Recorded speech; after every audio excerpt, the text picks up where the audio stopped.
नमस्कार विद्यार्थी मित्रांनो, ब्रेकिंग न्यूज घेऊन आलेलो आहे आपण. अपडेट आहे आरोग्य विभाग भरती सन 2023 गट क गट ड मधील जेवढ्याही परीक्षा झालेल्या आहे आपल्या 30 नोव्हेंबर ते 12 डिसेंबरपर्यंत ज्या परीक्षा झालेल्या आहे त्याची रिस्पॉन्स शीट आलेली आहे प्रथम. आणि त्यामध्ये विद्यार्थ्यांनी 20 तारखेपर्यंत आक्षेपसुद्धा नोंदवलेले आहे, कारण की त्यामध्ये खूप काही प्रश्न हे बरोबर येऊ शकतात. एका विद्यार्थ्याचे 3 ते 4 प्रश्न हे बरोबर येऊ शकतात आणि तुमचा स्कोर हा नक्कीच वाढणार आहे. तर बघा, आता सर्व विद्यार्थ्यांना आतुरता आहे, ती म्हणजे रिझल्ट केव्हा लागणार त्याची. तर बघा विद्यार्थी मित्रांनो, आपल्याला आपण प्रूफसहित माहिती देणार आहे विद्यार्थी मित्रांनो.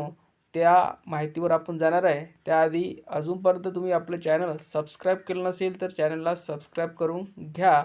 आणि ज्या विद्यार्थ्यांना पोलीस भरतीचा पेपर फ्रीमध्ये पाहिजे आहे, सराव पेपर फ्रीमध्ये पाहिजे आहे, त्यांनी टेलिग्राम चॅनल आपलं नक्की जॉईन करा. लिंक डिस्क्रिप्शनमध्ये देण्यात आलेली आहे. आणि ज्या विद्यार्थ्यांचा स्कोर चांगला आलेला आहे, 150+ आलेला आहे मेल कॅन्डिडेटचा आणि महिला उमेदवारांचा 130-125च्या वर आलेला आहे, त्यांनी नक्कीच डॉक्युमेंट तयार ठेवायचे आहे. SC ST महिला उमेदवारांनी 110 जरी असेल तरी डॉक्युमेंट रेडी ठेवायचे आहे. तर पहा विद्यार्थी मित्रांनो, आपण जर गुगलला गेला आणि तिथे सर्च केला आरोग्य विभाग भरती रिझल्ट म्हणून, इतकं जरी सर्च केला तर विद्यार्थी मित्रांनो तुम्हाला तुमच्या प्रश्नाचे उत्तर या इतकं टाईप केल्यानंतरच मिळून जाणार आहे. आणि प्रथमच तुम्हाला एक दिसेल विद्यार्थी मित्रांनो, Maharashtra public health department result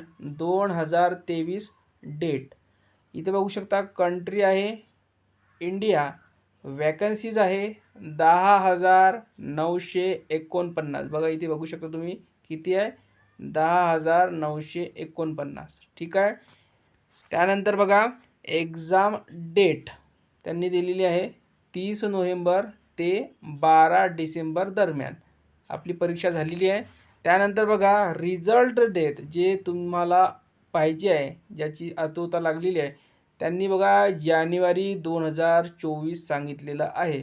म्हणजेच या मंथमध्ये रिझल्ट लागणार नाही आहे. डिसेंबर आता संपत आलेला आहे, 2023 हे संपत आलेलं आहे.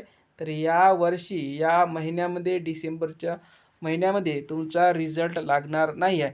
आणि तसं विद्यार्थी मित्रांनो, रिस्पॉन्स शीट हे पहिली आली की त्यानंतर तुमच्या आक्षेपाचा विचार केला जाईल आणि त्यानंतर तुमची परत मार्क वाढले नाही वाढले तर परत रिस्पॉन्स शीट येईल.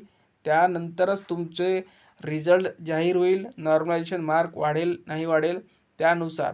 तर बघा ऑफिशियल वेबसाईट आहे, ही चेक करत राहा. आरोग्य.महाराष्ट्र.gov.in इथे तुम्हाला रिझल्ट माहीत होईल, किंवा आपलं टेलिग्राम चॅनल आणि आपला यूट्यूब चॅनल सबस्क्राईब करून ठेवा विद्यार्थी मित्रांनो. तुम्हाला सर्वात आधी अपडेट देण्यात येईल. धन्यवाद.